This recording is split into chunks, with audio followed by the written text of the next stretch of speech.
Bom dia, irmãos. Graça e paz do nosso Senhor e Salvador Jesus Cristo. Amém? Que Deus abençoe você, que Deus abençoe a sua família. Que Deus te abençoe aonde você estiver, você que está assistindo a nossa mais uma aula da nossa Escola Bíblica Dominical. E hoje nós temos como tema a família e o recomeço financeiro. É a penúltima lição da nossa revista. É a penúltima lição. Estamos começando o ano, né? Passamos o mês de janeiro, mas ainda estamos terminando a lição do ano passado devido à pandemia que nós tivemos. Mas hoje se trata da penúltima aula. E temos como tema hoje família e o recomeço financeiro, com base em Lucas capítulo 12, verso 28 a 34. E eu gostaria que você, nesse momento agora, abrisse a sua Bíblia e acompanhasse onde você estiver a palavra de Deus comigo. Quando diz assim, Lucas capítulo 12, verso 28. Se Deus assim veste a erva que hoje está no campo e amanhã era lançada no forno, quanto mais a vós, homens de pequena fé. Não pergunteis que haveis de comer ou que haveis de beber, e não andeis inquietos, pois os gentios de todo o mundo buscam todas essas coisas, e vosso Pai sabe que necessitais dela. Buscai antes o reino de Deus, e todas essas coisas vos serão acrescentadas. Não temas, ó pequeno rebanho, pois o vosso Pai agradou dar-vos o reino. Vendei o que tens e dai esmolas. Fazei para vós bolsas que não se envelheçam, tesouro nos céus que nunca acabe, onde o ladrão não chega e a traça não destrói. Pois onde estiver o vosso tesouro, aí também estará o vosso coração. Amém? Que Deus abençoe a nossa vida a cada dia. Irmãos, Jesus, quando ele fala desse texto, ele fala sobre a vida das pessoas. E ele começa falando aqui, no início, que nós não devemos ficar ansiosos pelo dia de amanhã, porque ele está no controle de todas as coisas. A palavra dele diz o seguinte: nós somos velhos, já fui novo e hoje sou velho, mas nunca vi um justo e a sua descendência mendigar o pão. Irmãos, isso quer dizer para nós o seguinte: não importa o que aconteça, Deus está nos guardando. Deus está no controle das nossas vidas. Irmãos, um dos maiores desafios do homem é recomeçar. Recomeçar sempre é uma tarefa difícil. Em toda a história da humanidade, nós sempre temos e sempre teremos exemplos de homens, de mulheres que tiveram que recomeçar as suas vidas, e todas elas vêm cercadas de dificuldades e de lutas. E não somente no quesito financeiro, mas em todos os quesitos. Às vezes, quando a gente lê no livro de Jó, Jó passou por todas aquelas tribulações, tinha uma família, tinha esposa, tinha riquezas e tal, e perdeu tudo, foi morar na rua, virou morador de rua e tudo mais. E no final diz que Deus restituiu tudo para ele. Mas Deus não fala que ele restituiu e Jó teve um mar de rosas, teve um conto de fada e foi feliz para sempre. Não, ele passou por lutas e dificuldades, mas ele conseguiu recomeçar. O recomeço financeiro, apesar de extremamente desafiador, sempre temos algo para nos apoiar. E esse algo para nos apoiar é providenciado por Deus. Às vezes você começou uma nova jornada financeira, um novo emprego, passou no concurso, abriu uma empresa, foi promovido, alguma coisa aconteceu. Mas você não ficou sozinho. De alguma maneira ou de outra você teve algo em que você pode se apoiar. Quando meu pai, há 20 anos atrás, ele veio para Governador Valadares, em quem ele se apoiou, ou no que ele se apoiou? Ele se apoiou na parceria de um lojista que tinha aqui na cidade, chamado Sebastião, conhecido como Tião, do Tião Equipamentos. E meu pai teve o apoio deste homem, aonde ele se apoiou e aonde ele começou a reconstruir a vida financeira dele. Então, na nossa vida, apesar de todos os desafios e todas as coisas que acontecem para nos atrapalhar, nós temos primeiramente que nos apoiar em Deus, e Deus providencia pessoas para estar nos apoiando e nos auxiliando. Nós precisamos entender que nós não estamos sozinhos nesse mundo. Mas veja bem, Não basta somente tomarmos a decisão de recomeçar. É preciso mudar as nossas atitudes, mudar a maneira como nós agimos. Até diz um ditado que é o seguinte: ignorância não é fazer uma coisa e dar errado, é fazer a mesma coisa do mesmo jeito e esperar resultados diferentes. Você pode fazer uma coisa e dar errado. Por exemplo, você pode fazer um bolo, fazer uma receita e por algum descuido a receita, no final a comida sai ruim. O difícil vai ser se você fizer o mesmo erro toda vez e achar que essa comida vai sair boa. Não, a comida vai sair ruim porque você mudou a receita. A nossa vida é do mesmo jeito. Se nós não mudarmos as nossas atitudes, se nós não mudarmos as nossas vidas, se nós não mudarmos as nossas estratégias, como nós vemos o mundo, ou como o mundo nos vê, nós estamos fadados ao fracasso do mesmo jeito. O meu irmão trabalha numa grande empresa aqui na cidade. E ele comentou de uma pessoa, de um grande empresário aqui da cidade, que se começasse a empresa de novo, do zero, e agisse da mesma maneira como ele agiu há 30, 40 anos atrás, provavelmente a empresa não iria crescer. Por quê? Porque o mundo hoje mudou. Essa pandemia aí, nós vivemos isso e muitas coisas mudaram e evoluíram. Olha o nosso ensino. Quem imaginava que uma criança hoje, como o meu filho que tem 3 anos de idade, ele estaria fazendo trabalhos, estaria fazendo exercícios pelo computador, pelo celular, pelo tablet. Quem imaginava que isso iria acontecer em março do ano passado, quando aproximadamente começou a pandemia no Brasil? Final de fevereiro para início de março, pouco depois do carnaval. Irmãos, já vivemos um ano nessa realidade. E isso tem pouquíssimo tempo. Então o mundo constantemente muda. E devemos mudar as nossas atitudes também. Devemos mudar a maneira como nós agimos. Mas veja bem, mudar não significa colocar Deus no local errado e o dinheiro também. Olha o que Mateus capítulo 6 fala para nós no versículo 24. Quando diz assim: ninguém pode servir a 2 senhores, ou há de odiar um e amar o outro, ou há de se dedicar a um e desprezar o outro. Não podeis servir a Deus e às riquezas. Irmãos, Deus tem que estar no controle da nossa vida. Deus tem que ser o centro da nossa vida. Deus tem que estar no local dele para fazer a vontade dele se cumprir da maneira dele. Então o local de Deus é onde? É no centro das nossas vidas. E nós no centro da vontade dele. As coisas periféricas, eu digo periféricas, família, estudo, trabalho, tudo isso tem o seu local de importância. Mas nós nunca podemos trocar uma coisa pela outra. Nós não podemos substituir Deus pela família, substituir a família pela igreja, substituir a igreja pelo trabalho. Não. Cada coisa tem seu devido lugar.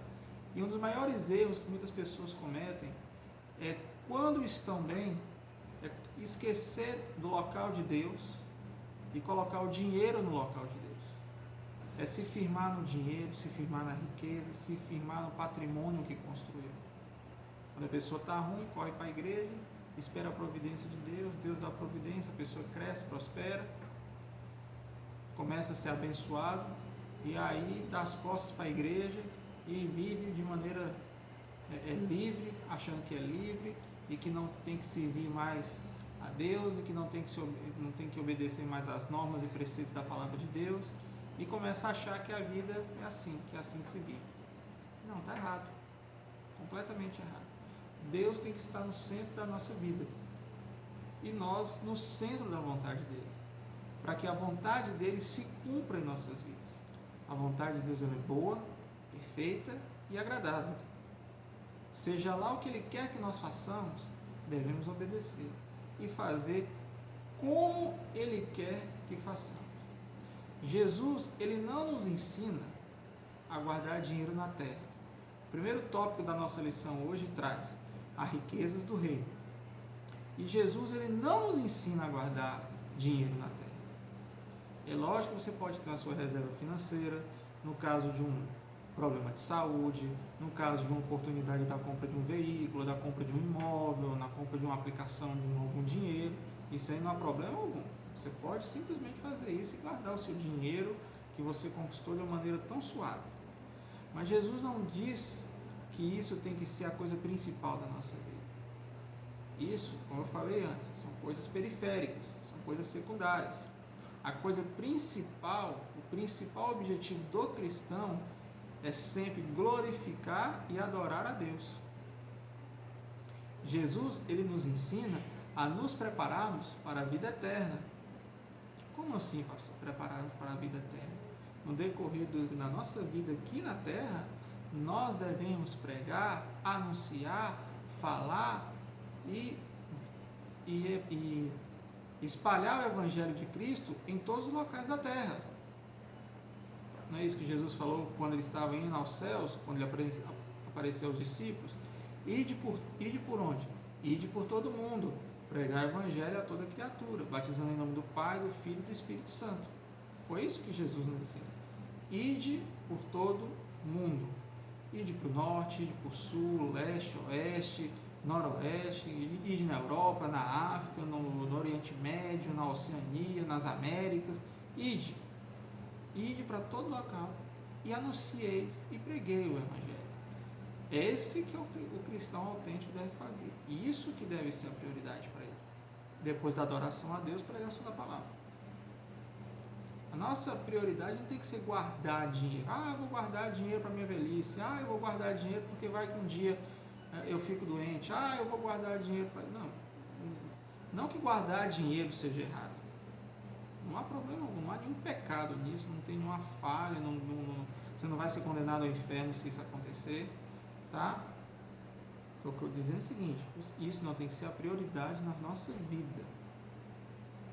O nosso futuro, ele depende mais da nossa fé do que das nossas reservas financeiras.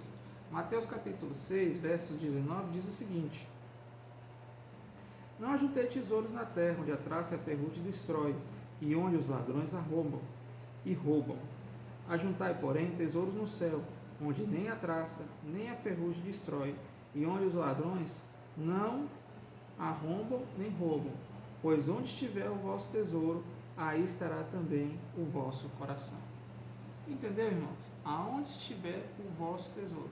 Existem pessoas que falam que o dinheiro é a coisa mais importante para eles. Eu, certa vez, escutei de um irmão dizendo que ele teve a oportunidade de ler a biografia de um desses grandes homens, empresários extremamente famosos, esses bilionários aí do mundo, e ele falou assim, a vida dele, ele é escravo do dinheiro. E quem é o nosso Senhor? Nós somos escravos de quem? De Jesus Cristo, autor e consumador da nossa fé. Então, o nosso objetivo é fazer a vontade dele, não ficar nos preocupando somente em juntar tesouros aqui, mas proclamar e anunciar o Evangelho dele.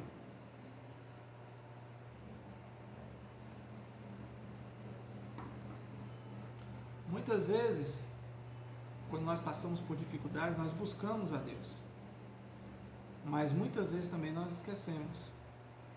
Lucas capítulo 18, ele traz algo para nós muito interessante, eu gostaria de ler para os irmãos. Lucas, no capítulo 18, no verso 24, ele traz para nós a seguinte lição.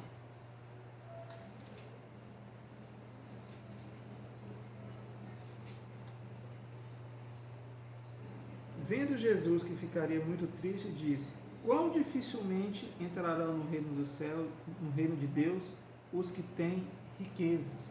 Existem pessoas que são tão apegadas aos seus bens materiais, são tão apegados naquilo que ele conquistou, porque custou o trabalho e o esforço dele, que ele esquece que a vida dele aqui é passageira. Ele esquece que um dia ele vai morrer. Ele esquece que um dia tudo isso aqui vai ser deixado para trás. Para filho, para esposa, enfim, para alguém. Mas que nós devemos ajuntar tesouro lá para a eternidade, aonde passaremos a eternidade com Jesus Cristo, usufruindo daquilo que está lá na eternidade. O dinheiro, ele é amoral. Ele não é nem bom e ele não é ruim. ele só tem que saber ser gasto. Eu tenho um colega que ele fala, aí, o dinheiro tem que ser gasto de maneira inteligente. Não é gastar de qualquer maneira, mas de maneira inteligente. Eu concordo com ele nesse sentido. Quando ele fala nesse sentido sobre aplicar dinheiro, sobre guardar da maneira correta, sobre aplicação e tudo mais. Mas nós devemos estar atentos ao perigo que isso pode trazer para a nossa vida espiritual, ao ponto de nós não colocarmos o dinheiro no lugar de Deus e Deus no lugar do dinheiro. Essa é a maior preocupação do cristão. Esse é o maior desafio que nós temos.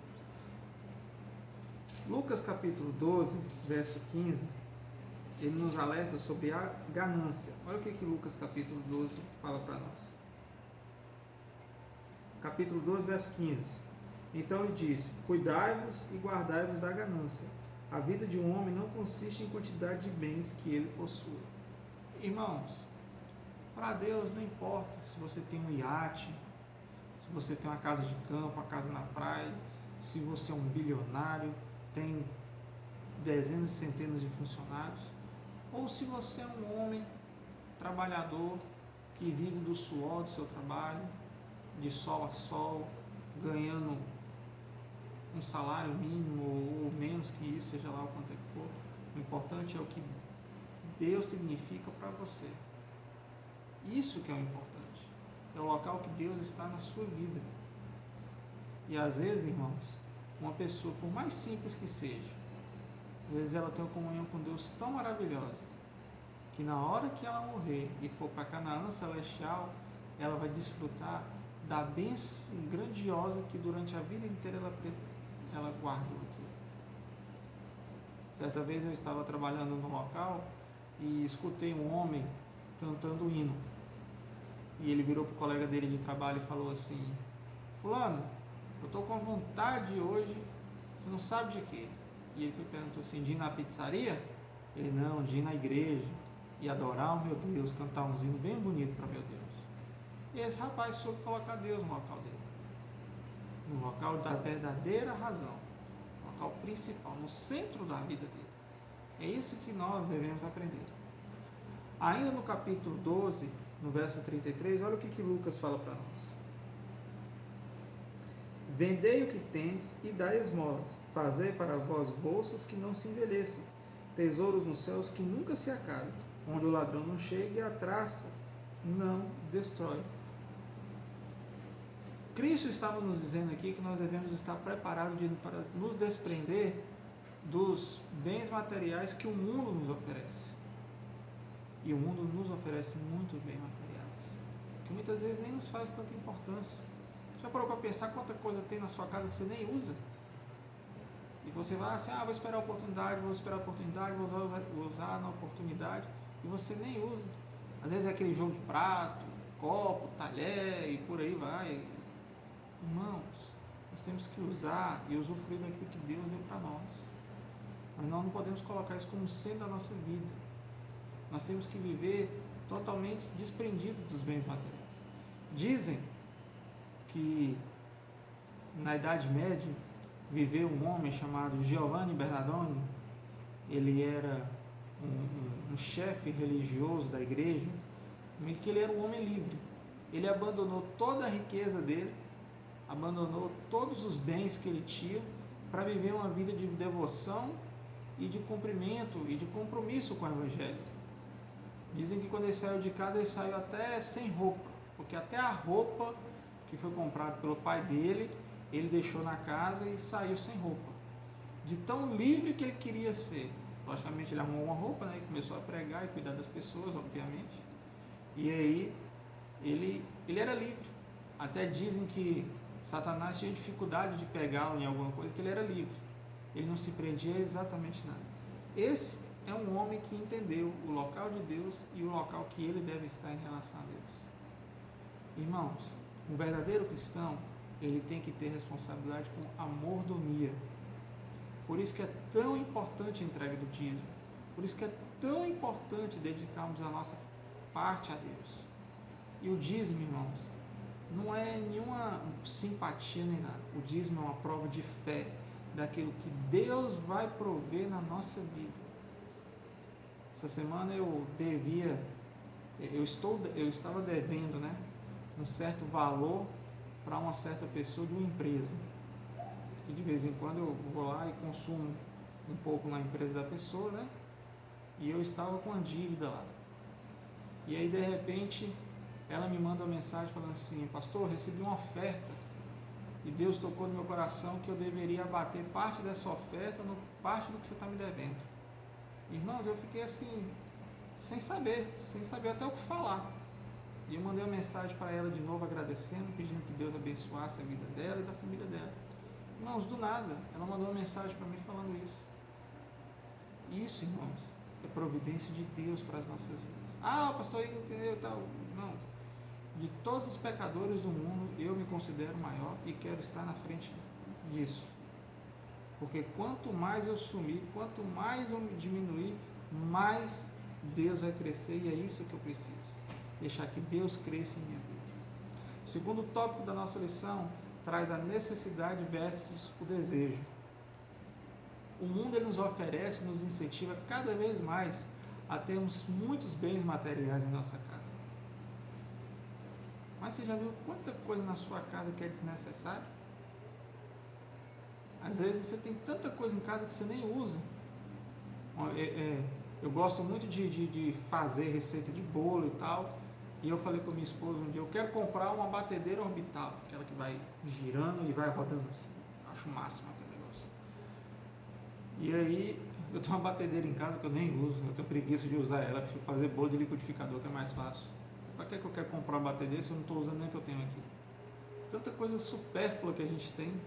Tanta coisa desnecessária que só ocupa, que gasta o nosso dinheiro, ocupa espaço no nosso armário e depois fica aquele trambolho. Aí quando a gente vai mudar, você vai tirando as coisas do armário, você percebe: eu tenho tanta coisa e eu não uso. É lógico que quanto maior a família, maior é o gasto que você tem que ter nessa família, obviamente, né? Até dizem que muitas pessoas, muitos casais estão optando por não ter filhos para que diminua gastos, ou que tem somente um filho, né? No início até que era assim, né? Hoje não tem tanto, mas eu me lembro que quando a pessoa me perguntava assim: quantos filhos você tem? Eu falei: tenho 3. Pô, o cara regalava o olho assim e tal. Nossa, você tem 3 filhos e tal. Hoje as pessoas não estão se espantando muito, mas eu já vi muita gente se espantando: não, mas você tem 3 filhos. É lógico, quanto maior a família, maior é o gasto, mas também maior é o amor, maior são os momentos felizes, maior é o prazer que você tem de estar em família. Tudo é maior. Pode ter gasto maior, mas tem muita alegria, muito prazer maior. Só que, logicamente, uma boa família, ela tem que saber como administrar a sua reserva financeira, como administrar o seu ganho.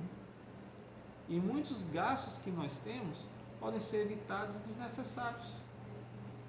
Podem ser reduzidos. Às vezes com coisas simples, né? Às vezes eu apagar da luz, desligar o ventilador, tomar um banho frio. Tanta coisa que a gente pode fazer que pode economizar. Mas, irmãos, isso requer disciplina. Família, membros da família precisam ser disciplinados. Nós temos um grande desafio, que é separar o necessário do supérfluo. Mas nós podemos alcançar esse desafio e fazer isso no momento em que nós buscamos a Deus e buscamos ter disciplina. É isso que o cristão precisa ter. Nós devemos viver a nossa vida segundo a palavra de Deus. E a palavra de Deus nos ensina, no livro de Mateus, a seguinte lição. No capítulo 6, no verso 33, que eu gostaria de ler para vocês. Buscai, pois, em primeiro lugar, o reino de Deus e a sua justiça, e todas essas coisas vos serão acrescentadas. Primeira coisa que nós devemos fazer: buscar o reino de Deus. Pastor, como é que eu busco o reino de Deus? Primeiramente, meu irmão, entregando sua vida a Ele. Segundo, procurando viver uma vida de comunhão com Ele. Qual foi a última vez que você sentou e orou? Que você leu a Bíblia? Que você jejuou? Que que você orou com o seu cônjuge, com o seu filho, que você esteve na igreja. A gente pode falar hoje, né? Quando você esteve na igreja, mais do que nunca nesse momento de pandemia, e muitas igrejas estão tendo culto online, os que já voltaram, muitas pessoas estão falando, eu estou com medo do vírus, mas o cara não tem medo de ir no supermercado, não tem medo de ir no shopping, não tem medo de ir na praia, não tem medo na praça, mas tem medo na igreja. Qual foi a última vez que você esteve na igreja? Que você esteve em comunhão com seus irmãos? Isso é buscar primeiro o reino de Deus. Toda família, para que ela busque o reino de Deus em primeiro lugar, na verdade não toda família, mas toda pessoa, ela tem que fazer 3 coisas antes. A primeira, dizimar. A segunda, ter prática espiritual. E a terceira, ter comunhão com Deus. O dízimo é algo extremamente importante. Olha o que a palavra de Deus nos diz, um texto muito conhecido, que é Malaquias, capítulo 3, verso 10, quando diz o seguinte: trazei todos os dízimos à casa do tesouro, para que haja mantimento na minha casa, e depois fazei prova de mim, diz o Senhor dos Exércitos, se eu não vos abrir a janela do céu, e não derramar sobre vós uma bênção tal, que dela vos advenha a maior abastança. Irmãos, quando Malaquias escreveu isso, o povo de Deus tinha voltado do cativeiro babilônico, a cidade estava destruída, as pessoas estavam juntando as economias que eles tinham para reconstruir as suas casas e as coisas adjacentes à sua casa, e estavam esquecendo do templo.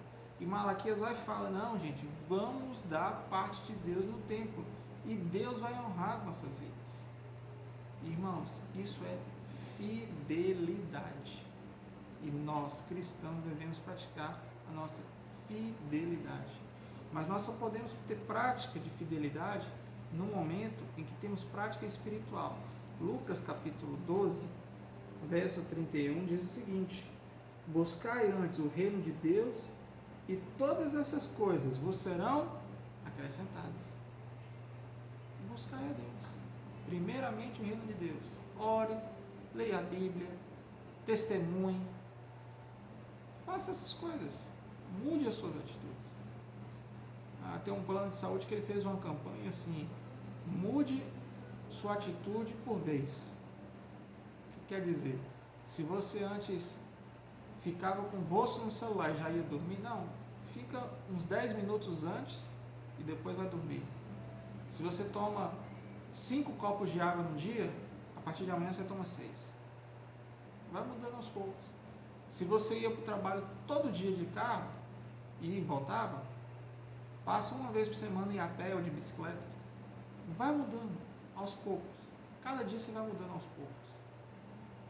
Faça a mesma coisa da comunhão com Deus. Cada dia você vai aprendendo mais. Cada dia você vai orando mais. Cada dia você vai buscando mais. Cada dia você vai tendo comunhão a mais. Vai fazendo devagar. Em vez de você ler um livro inteiro, a gente tem mania, né, de querer começar a fazer uma mudança radical da hora para outra. Não, leia um capítulo. Um dia sim, um dia não, se você quiser. Ah, pastor, mas vai levar aí 3 anos para ler a Bíblia, 4 anos. Você está com pressa para quê? Eu levo 2 anos e meio para ler a Bíblia toda. E eu não tenho pressa nenhuma. Tenho o resto da vida inteira para poder ler ela e para aprender sobre ela. E quanto mais eu leio, quanto mais eu aprendo, mais eu tenho que aprender.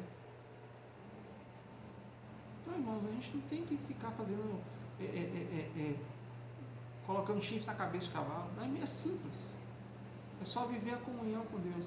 E para terminar a comunhão, Romanos capítulo 5, quando Paulo escreve a carta dele aos cristãos que estavam em Roma, lá no capítulo 5, no verso 5, ele nos ensina o seguinte: ora, a esperança não traz confusão, porque o amor de Deus está derramado em nosso coração pelo Espírito Santo que nos foi dado. O Espírito Santo foi dado a nós. Então, o desafio é recomeçar. É difícil? É. Mas nós temos em que nos apoiar. Primeiramente a Deus, e Deus vai providenciar pessoas para estar nos abençoando. Segundo, nós não devemos estar nos preocupando com riquezas fora do reino, mas sim riquezas do reino. Terceiro, temos que saber a necessidade e diferenciar necessidade de desejo. E para terminar, eu gostaria de ler a conclusão que eu transcrevi aqui para o nosso computador. Um bom recomeço deve ser sempre tendo a vontade de Deus como início. Então, você quer recomeçar? Procure saber qual a vontade de Deus para a sua vida. Segundo, conflito, lutas, dificuldades são situações que sempre enfrentaremos, enquanto tivermos. No entanto, isso não é motivo para desistir. Tem até uma música que fala assim: o deserto acabou, a luta só passou, agora é só vitória, só vitória. Não, agora não é só vitória. O cristão não tem só vitória, só vitória, só vitória. O cristão tem luta, e muita luta. Dificuldades, provações. Vem vitórias? Vem. Mas não é só vitória, não. É uma vitória e luta. Uma vitória, luta. Até parece que puxa, entendeu? Mas é assim que é a vida do cristão. E para terminar, nossos bens devem ser aplicados sempre tendo como prioridade a glória de Deus. E nesse sentido aqui eu gostaria de contar um rápido testemunho. Quando eu tinha meus 18 para 19 anos, eu estava tirando a habilitação de carro e eu tinha sido já reprovado por 2 vezes. Então um dia eu orei a Deus e falei assim: Senhor, eu quero tirar essa carteira, e se o Senhor me permitir tirar essa carteira, eu quero usar essa carteira para a glória de Deus. E aí eu fiz o exame e passei. Aí eu tinha sido aprovado no terceira tentativa, eu tinha sido aprovado na prova de rua. E aí eu fiquei todo feliz e tal, cheguei em casa, contei para meus pais e tal, esperei a habilitação chegar. Aí eu peguei a habilitação à tarde. Quando foi à noite, eu estava numa reunião, num coquetel com algumas pessoas, então chegou um irmão da igreja. E ele virou assim para mim: Igor, amanhã nós vamos ter aquela atividade com as crianças, eu espero que você esteja lá com a gente. E eu virei para ele e falei assim: eu peguei minha habilitação hoje. Se você precisar de mim para poder dirigir algum carro, eu estou à disposição. E aí ele falou assim: você vai dirigir a Kombi da igreja, é bom que você leve as crianças. E eu falei assim: Jesus da glória, eu dirigindo pela primeira vez na BR, uma Kombi cheia de criança. Eu pensei comigo assim: não vou não, estou fora. Esse negócio vai dar muito problema. Daqui a pouco, se acontecer alguma coisa, o pai dessas crianças vai cair em cima de mim. Eu pensei assim, eu falei: gente, eu tô no sal. Mas aí logo em seguida eu pensei: não, Senhor, eu pensei que eu orei pedindo ao Senhor que se eu tirasse essa habilitação ia ser para a glória de Deus. E foi a primeira vez que eu tinha pego uma BR, foi até para um município aqui pertinho. A gente fez tipo uma carreatazinha, né? Tinha carro na minha frente, tinha carro atrás de mim, então eu fui bem protegido. E as crianças brincando no fundo, e eu dirigindo na Kombi. Eu dirigia e orava e dirigia. Eu mais orava do que dirigia, pedindo para Deus me levar em paz, me trazer de paz. Mas foi uma bênção, não aconteceu nada, o pneu nem furou, nem de buraco eu caí. Mas por quê? Porque eu era bom motorista, eu acabava de tirar a carteira, não era bom motorista, coisa nenhuma. Deus estava no controle de todas as coisas. E Deus estava no centro da minha vida. E eu buscando estar no centro da vida dele. O que Deus tem sido para você? Aonde que Deus está na sua vida e aonde você está na vontade de Deus? Quero que você pense, analise, para que a partir de hoje você possa mudar a sua vida. Vamos orar? Pai, muito obrigado por tudo. Eu te agradeço porque até aqui o Senhor tem nos sustentado e nos guardado. Obrigado por tudo que o Senhor tem feito. Seja conosco, guarda, nos proteja, nos abençoe, que em nome de Jesus possamos crer no poder, no agir e no manifestar do Senhor sobre nós. Obrigado por tudo que o Senhor tem feito em nome de Cristo Jesus. Amém. Que Deus te abençoe, que Deus te guarde, que Deus te proteja.